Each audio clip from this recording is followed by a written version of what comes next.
ஏசேக்கு சித்ராவை பார்த்து கவலைப்பட்டுட்டு இருக்காம, வாக்குவாதம் வந்துருச்சு, பொறாம வந்துருச்சு, பிரச்சனைகள் வருது, உபத்திரவங்கள் வருது, போதும் நான் துறவு தோன்றினது போதும், போதும் நான் ஆண்டவருக்காக ஊழியம் செய்தது போதும், ஆண்டவருக்காக வாழ்ந்தது போதும் அப்படின்னு அவன் சோர்ந்து போகாம அடுத்த துறவை தோண்டினான்.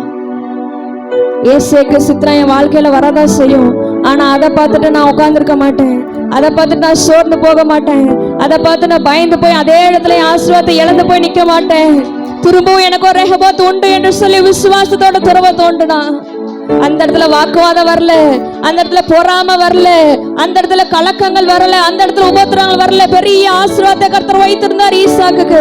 அன்றைய தினத்துல ஈசாக்குக்கு கர்த்தருடைய வார்த்தை வெளிப்பட்டது. ஆபிரகாமை எப்படி நான் ஆசீர்வதித்தனோ அதே போல உன்மத்தியில ஒரு உடன்படிக்கை பண்ணுகிறேன், நீயும் ஒரு பெரிய ஜாதியா மாறுவ,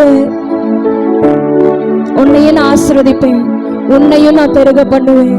அவன் ஆசீர்வதிக்கப்பட்டதை பார்த்த பின்னாடி அந்த மனுஷர்களுக்கு பயம் வந்தது. யாரெல்லாம் அவனுக்கு விரோதமாக கூடினார்களோ அவர்கள் அவன் பட்சமாய் வந்தார்கள், அவனை தேடி வந்தாங்க. இன்றைக்கு நமக்கு விரோதமாக எழும்புகிற வாக்குவாதங்கள், பொறாமைகள், கலக்கங்கள், சச்சரவுகள் எதுவாக இருந்தாலும், யாராக இருந்தாலும், நீங்க ஆசீர்வதிக்கப்படுவதை பார்த்து எவர்கள் உனக்கு விரோதமாய் எழும்பினார்களோ அவர்கள் உன் பட்சத்தில் வருவார்கள். யார் உன்னை கீழே விழத்தல பார்த்தாங்களோ அவங்க உன் பட்சமாய் வருவாங்க, யார் உன்னை எதிர்த்தாங்களோ அவங்க உன் பட்சமாய் வருவாங்க. ஏனென்றால் கர்த்தரின் அபிஷேகம் தலைமையில இருக்கிறது, கர்த்தர் கொடுத்ததான தரிசனத்தை உன்னிடத்தில் இருக்கிறது. அந்த தரிசனத்தை நீ விதைக்கும் போது அது 100 மடங்கு பலன் தரும்.